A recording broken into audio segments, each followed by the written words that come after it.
Hello guys, welcome to my video. तो इस video पे हम बात करने वाले हैं क्वांटम मैकेनिक्स के बारे में।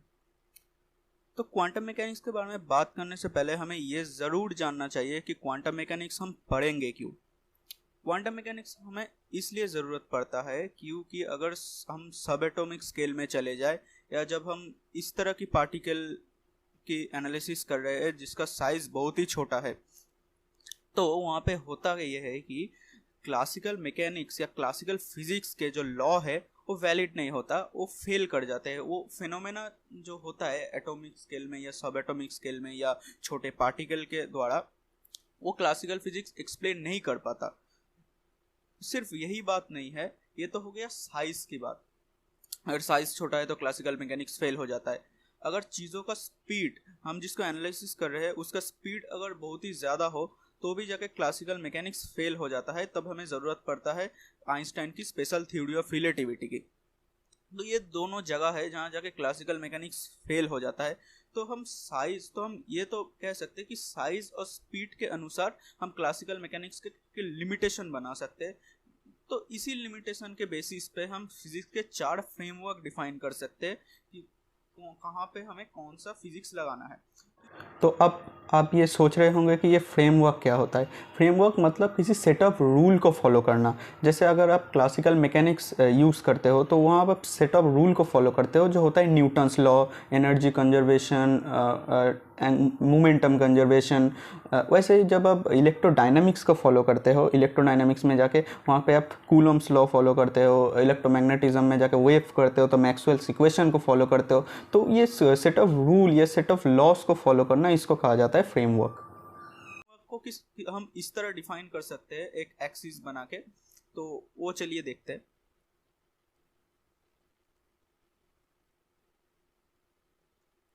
तो ये मैंने थोड़ा ये कोऑर्डिनेट जैसा बनाया है।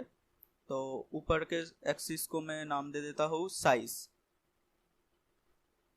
और इसको मार्क करता हूँ स्पीड।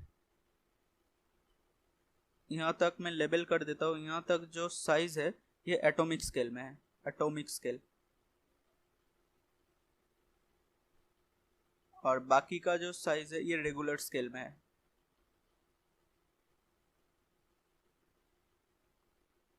जो विजिबल साइजेस होता है। और यहाँ पे मैं मार्क कर देता हूँ, ये है 0.1 सी, मतलब 10% ऑफ स्पीड ऑफ लाइट।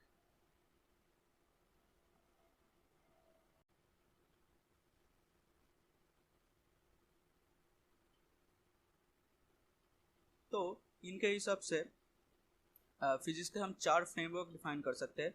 जब स्पीड कम हो, मतलब लाइट के वेलोसिटी के कंपेरेबल ना हो, और साइज भी रीजनेबल हो, जो विजिबल स्केल में हो, एटॉमिक स्केल में ना हो, तब हम जो फिजिक्स लगाते हैं वो है हमारा क्लासिकल फिजिक्स और क्लासिकल मैकेनिक्स। अगर स्पीड जो है वो लाइट के वेलोसिटी के कंपेरेबल नहीं है, लेकिन साइज जो है वो एटॉमिक स्केल में हम चले गए हैं, तब जो फिजिक्स हमें ज़रूरत होता है वो है क्वांटम मैकेनिक्स, जो इस वीडियो का टॉपिक भी है।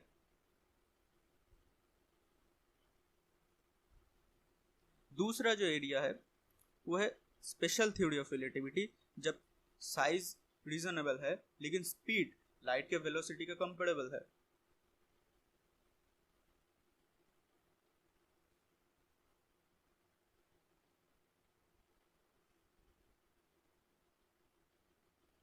ले रहे हैं, मतलब एटॉमिक स्केल में ले रहे हैं।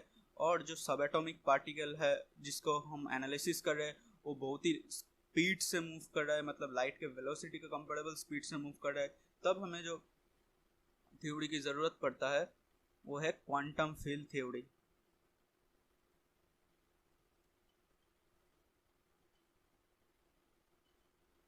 जो मिक्सचर है स्पेशल थ्योरी ऑफ रिलेटिविटी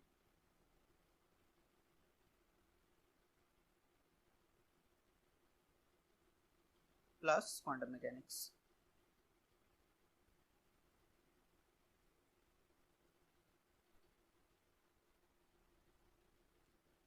यहाँ पे हम और एक भी डिफाइन कर सकते हैं, लेकिन ज़रूरत नहीं इस पिक्चर में, कि जब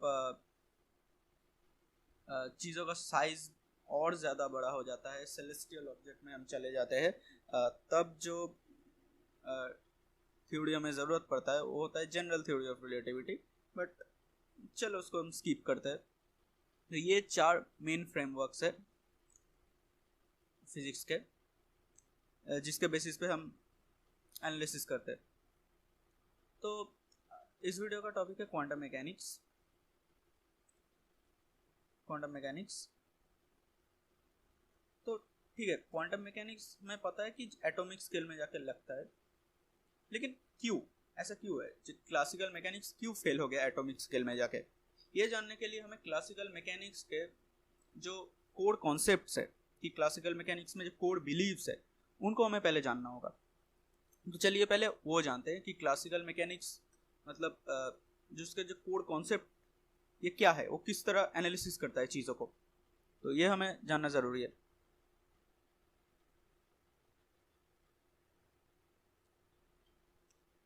तो उससे पहले देखते हैं क्लासिकल फिजिक्स में कौन कौन से ब्रांच है। क्लासिकल फिजिक्स, इसके जो ब्रांचेस है, एक तो हो गया क्लासिकल मैकेनिक्स,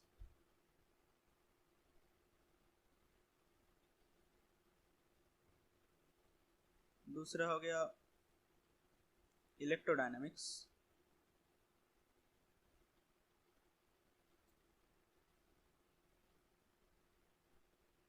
तीसरा हो गया ऑप्टिक्स, थर्मोडायनामिक्स,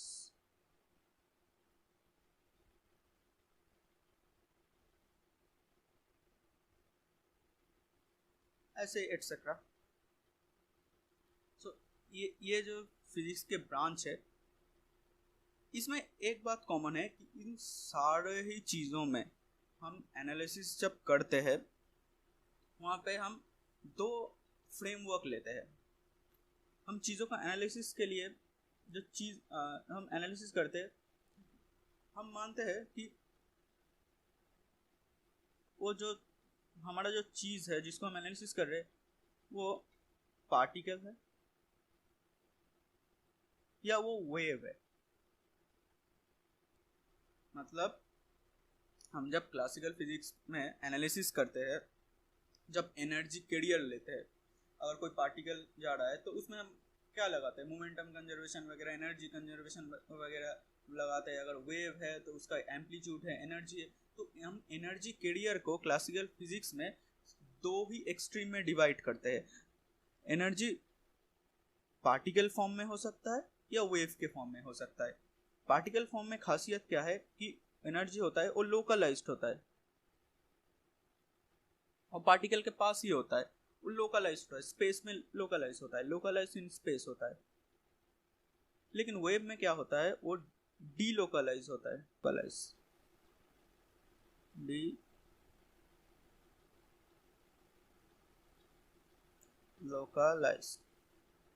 तो डीलोकलाइज इन स्पेस होता है।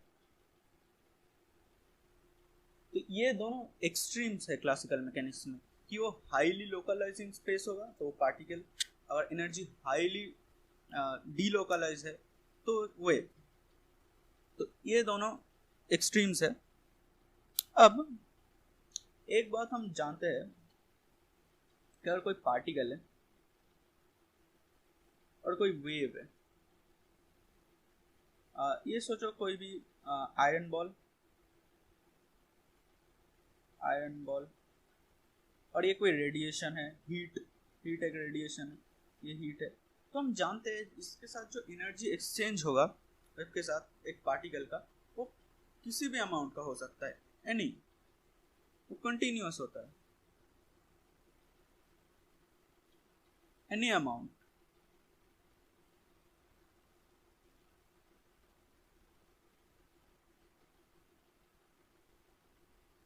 Any amount of energy can be exchanged. किसी भी अमाउंट का एनर्जी एक पार्टिकल और एक वेव एक्सचेंज कर सकता है। लेकिन मेरा क्वेश्चन है कि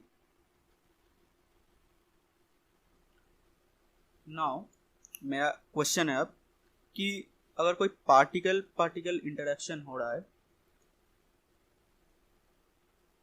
अगर कोई पार्टिकल, एक पार्टिकल है, एक पार्टिकल है, एक particle particle interaction, physical collision mechanics में जो हम पढ़े हैं, अगर वो पार्टिकल पार्टिकल इंटरेक्शन हो रहा है तो उसमें क्या एनर्जी एक्सचेंज किसी भी अमाउंट से हो सकता है?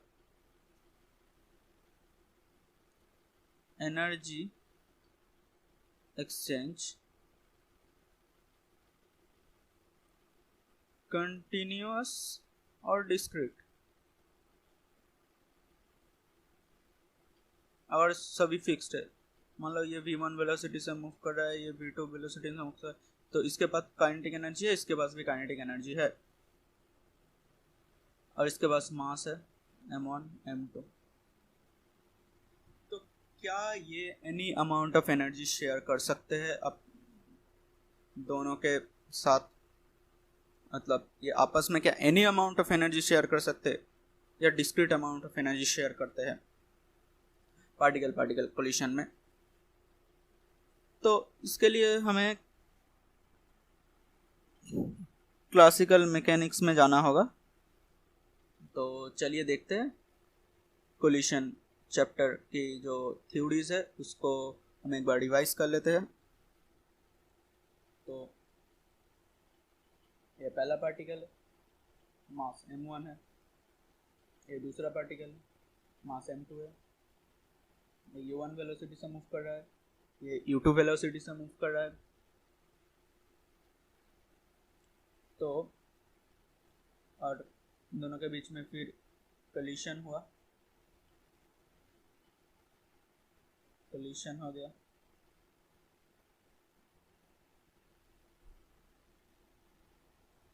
कोलिशन होने के बाद दूसरा वाला पार्टिकल जो है वो v2 वेलोसिटी से मूव कर रहा है और पहला पार्टिकल वो v1 वेलोसिटी से मूव कर रहा है। तो एक तो है कि ये कोलिशन अगर इलास्टिक हो, कि एनर्जी अगर लॉस ना हो, तो हम कंजर्वेशन ऑफ एनर्जी लगा सकते हैं। कंजर्वेशन ऑफ एनर्जी,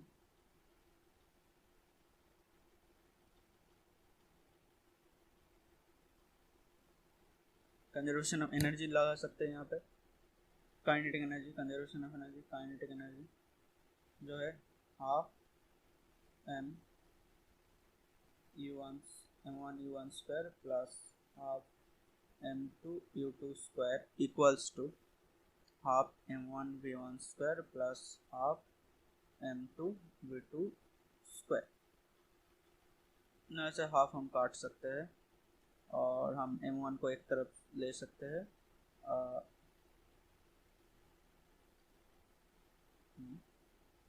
तो m1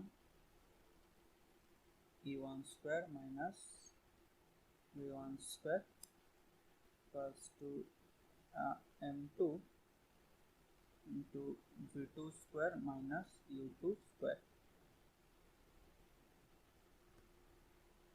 फिर इसको हम फैक्टराइज भी कर सकते हैं, u1 plus v1 u1 minus v1 equals to v2 minus u2 v2 plus u2। इसको मैं एक नंबर इक्वेशन मार्क करता हूँ।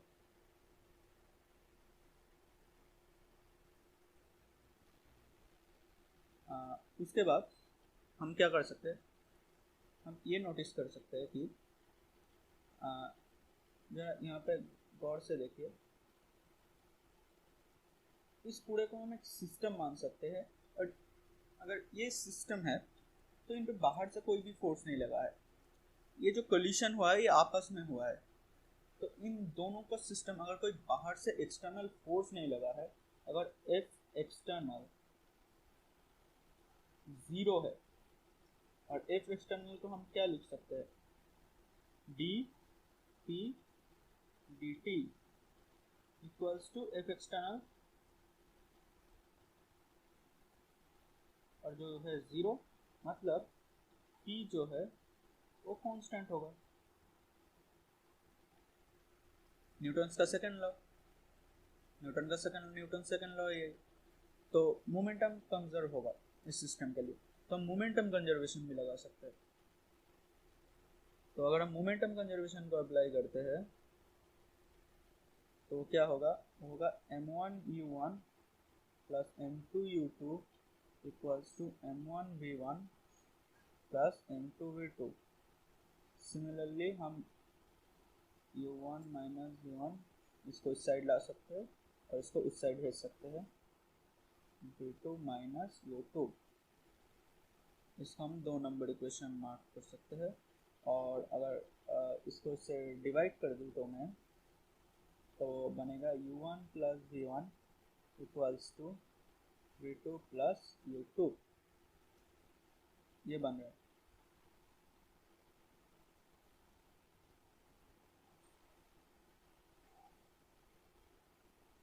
u1,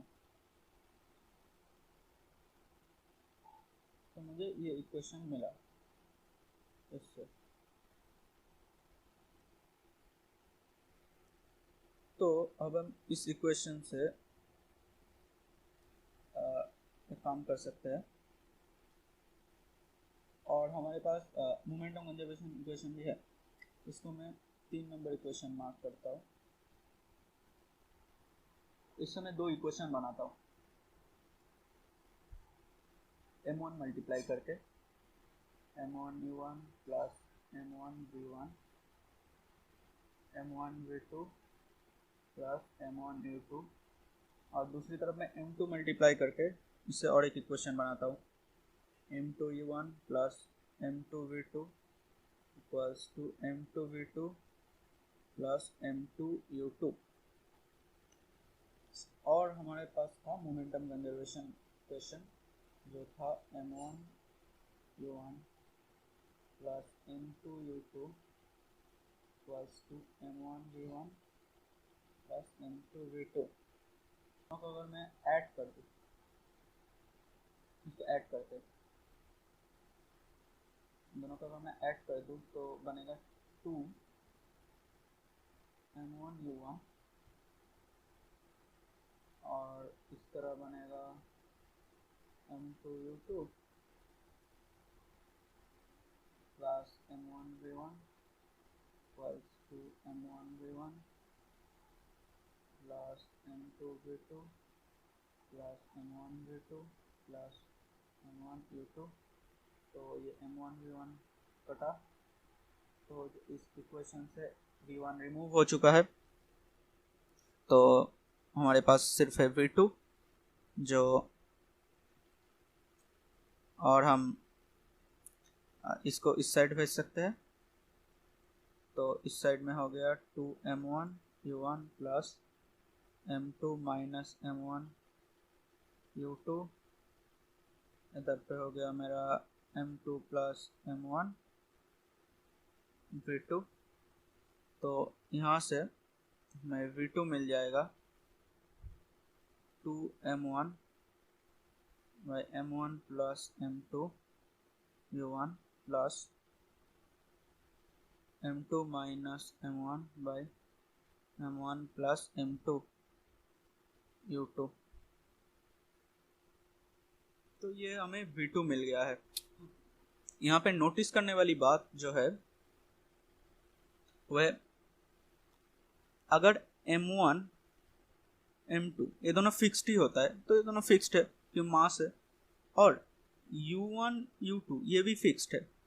तो अगर m1 m2 u1 u2 पहले से ही फिक्स्ड है, तो ये कोलिशन में क्या होता है कि मोमेंटम कंजर्वेशन लगता है। तो इस मोमेंटम कंजर्वेशन की वजह से जो एनर्जी एक्सचेंज है, वो energy exchange any continuous amount का नहीं हो सकता, ये डिस्क्रीट अमाउंट का ही होता है। ये पहले से ही डिसाइडेड हो गया कि अगर 2 पार्टिकल का कोलिशन होगा तो कितना एनर्जी दोनों में एक्सचेंज होगा। ये पार्टिकल का एक यूनिक प्रॉपर्टी है, क्योंकि पार्टिकल पार्टिकल कोलिशन में क्या होता है, मोमेंटम कंजर्वेशन लगता है। तो मोमेंटम कंजर्वेशन लगने की वजह से जो एनर्जी एक्सचेंज होता है वो किसी भी अमाउंट का नहीं हो सकता।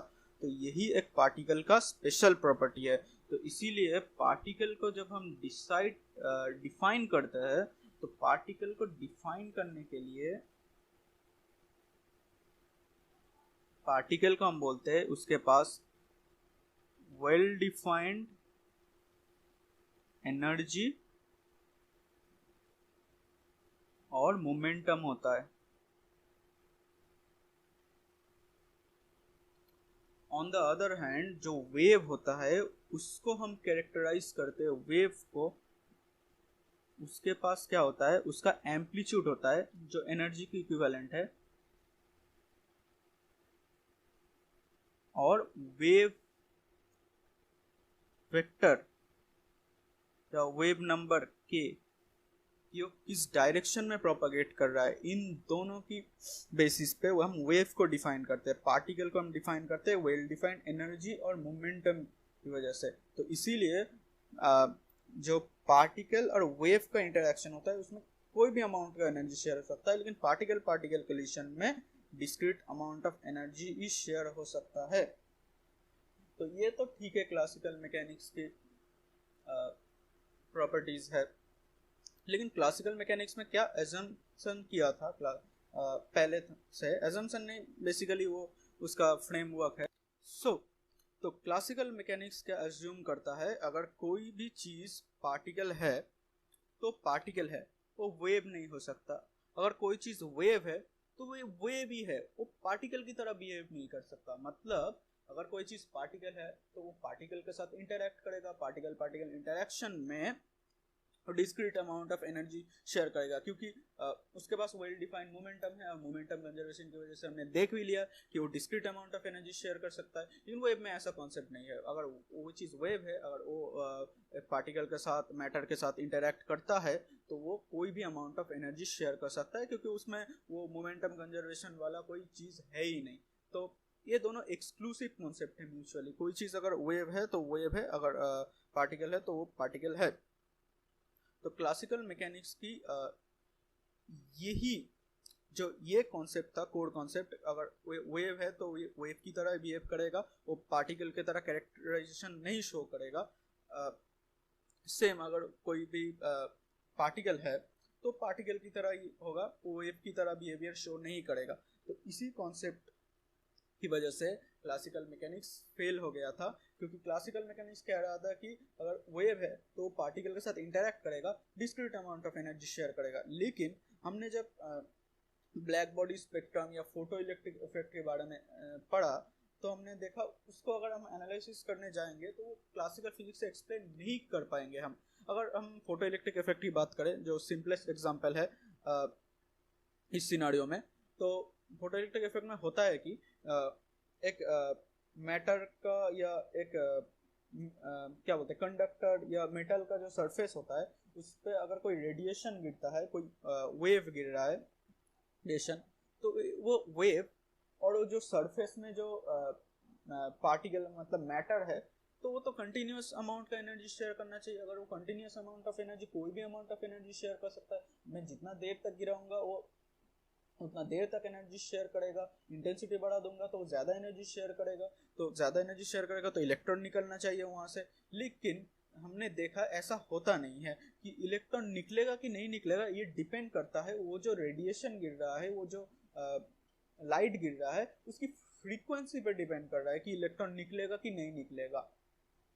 तो इस चीज को हम एक्सप्लेन तभी कर सकते हैं अगर हम एक कॉन्सेप्ट को इंट्रोड्यूस कर सकते हैं, क्योंकि जो लाइट है या रेडिएशन है वो भी मैटर की तरह बिहेव करता है, वो भी मैटर की तरह एक लोकलाइज क्वांटाइज तरह से एनर्जी एक्सचेंज करता है मैटर के साथ। अगर इसी कॉन्सेप्ट को हम इंट्रोड्यूस करें तो ही हम फोटो इलेक्ट्रिक इफेक्ट को एक्सप्लेन कर सकते हैं। दूसरा है ब्लैक बॉडी। ब्लैक बॉडी, जब हम ब्लैक बॉडी स्पेक्ट्रम पढ़ते हैं, वो किसी और वीडियो में वो डिटेल में बात करेंगे ब्लैक बॉडी के बारे में। जब हम ब्लैक बॉडी रेडिएशन के बारे में पढ़ते हैं, ब्लैक बॉडी रेडिएशन होता यह है कि अगर कोई मैटर या कोई ऑब्जेक्ट, कोई बॉडी एक टी टेम्परेचर में है, आपने देखा होगा कोई भी चीज़ को आप अगर हीट करते हैं तो वो ग्लो करने लगता है। एक आयरन बॉल को अगर हम बहुत ज़्यादा हीट करेंगे तो उसमें वो पहले क्या होता है, पहले रेड हो जाता है धीरे धीरे,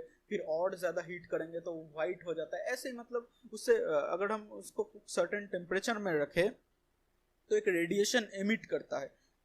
तो इन सभी चीज़ों को, सरफेस का एनालिसिस करने के लिए जो हम एक थियोरेटिकल बॉडी कंस्ट्रक्ट करते हैं जिसको कहा जाता है ब्लैक बॉडी, जो क्या करता है अपने अंदर गिरने वाले सभी रेडिएशन को एब्जॉर्ब कर लेता है। तो ये होता है ब्लैक बॉडी। तो इस ब्लैक बॉडी रेडिएशन को जब हम ऑब्जर्व करते हैं, हम एनालिसिस करते हैं, और हमें जो ब्लैक बॉडी से स्पेक्ट्रम मिलता है वो इस तरह से होता है, एक बेल कर्व की तरह, एक गाउसियन डिस्ट्रीब्यूशन होता है इस तरह। यहाँ पे जो होता है एनर्जी पर यूनिट वॉल्यूम, ये होता है energy per unit volume.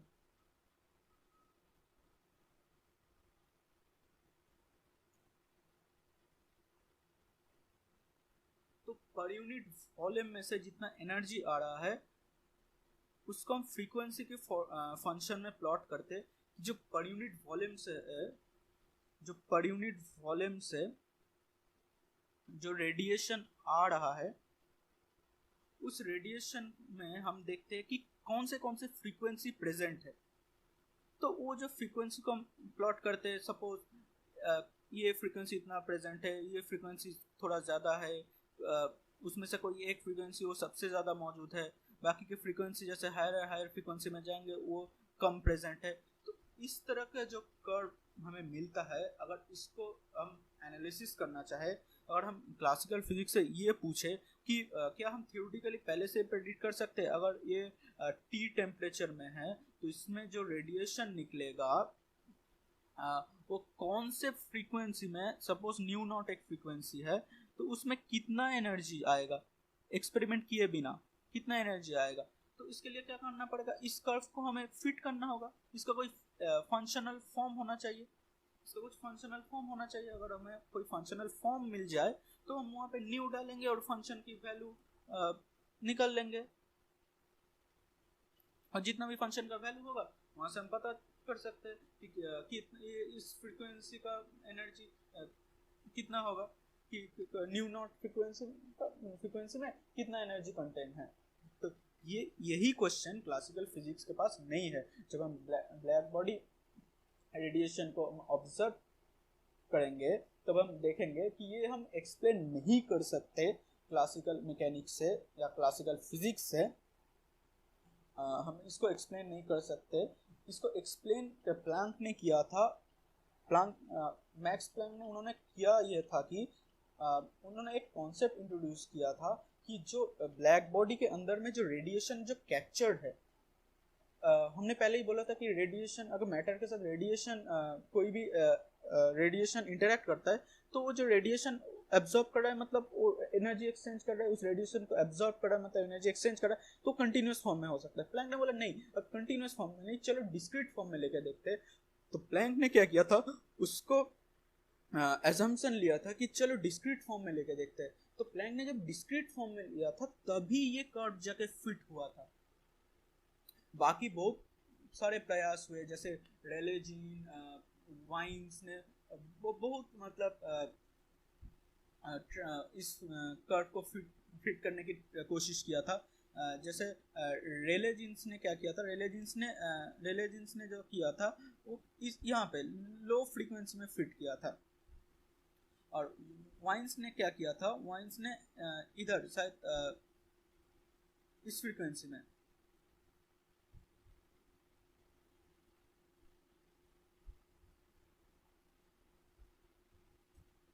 High frequency में जाके